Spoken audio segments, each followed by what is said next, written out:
মমতাজ বেগম এবং তৎকালীন ধর্মমন্ত্রীর জন্য বাংলাদেশ থেকে চলে যেতে হয়েছিল ডক্টর মিজানুর রহমান আজহারীকে। মমতাজ বেগম এবং তৎকালীন মন্ত্রী পরিষদ ডক্টর মিজানুর রহমান আজহারীকে জামায়াতের প্রোডাক্ট বলে অভিহিত করেছিলেন। দর্শক, 4 নাম্বার বিয়ে করে 5 নাম্বার খদ্দেরের খোঁজে থাকা মমতাজ বেগম একাধিক প্রেম সম্পর্ক বিয়ে বন্ধনে আবদ্ধ হয়েছিলেন। তৎকালীন তথ্য মতে সকল এমপি মন্ত্রীদের সাথে ভালো সম্পর্ক ছিল। 300 টাকায় পাড়া মহল্লায় গান করে বেড়ানো মমতাজ বেগমের। তাই তো সংসদে গিয়েও উচ্চ কণ্ঠে সাইদি এবং মিজানুর রহমান আজহারীকে নিয়ে বিষোদ্গার করে হিংসামূলক বক্তব্য দিয়েছিলেন। এ সম্পর্কে আল্লামা লুৎফর রহমান বলেছিলেন, মিজানকে বাংলাদেশ থেকে চলে যেতে বাধ্য করা হয়েছে।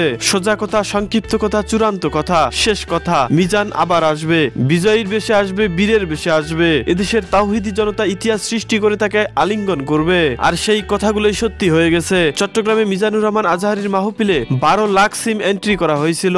ডক্টর মিজানুর রহমান আজহারী এখন বাংলাদেশে, কিন্তু তাকে যারা দেশ ছেড়ে যেতে বাধ্য করেছিলেন তারা সবাই বোরকা পরে রাতের আধারে বাংলাদেশ থেকে